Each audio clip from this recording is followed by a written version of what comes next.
Assalamu alaikum warahmatullahi ta'ala wa barakatuhu, yan uwa da abokanan arziki.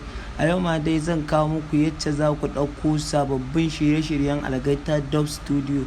Da Allah, idan wannan ne zuwanka na farko wannan channel mai albarka, ka danna mana alamar subscribe, sannan ka danna alamar like, sannan ka yi share domin yan uwa su ma su gani kuma su amfana.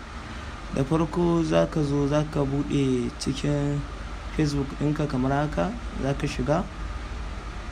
Idan ka shiga za ka je ka danna akan search, za ka yi searching Algaita Dubstudio, za ka yi searching. Ni sakamakon already na riga na yi searching, gashi nan a sama Algaita Dubstudio, kun gani? To na shiga shi nan, sai ku yi scrolling ƙasa.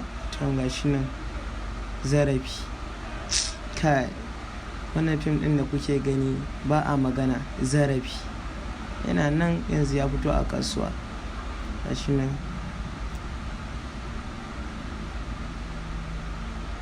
kada ku bari a baku labari. Wannan fim ɗin sai dai kun je kun kalla.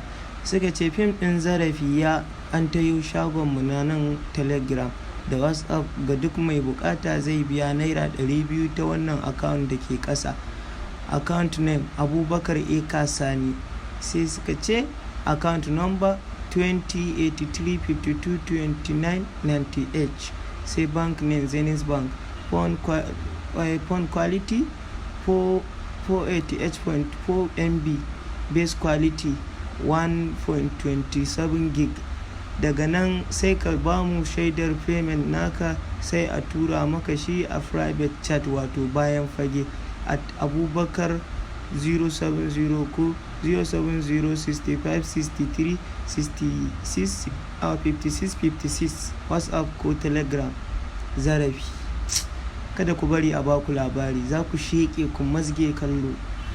Ba ƙaramin kyau fim ɗin nan yayi ba. Dai ma dai sai dai kun je kun ɗauko kun gani. Da Allah kuma kar a manta a danna mana subscribe ɗin nan domin samun shirye-shirye mu sababbi da zarar mun ɗora. Sannan a danna mana alamar like da kuma share domin su ma yan uwa su buƙata.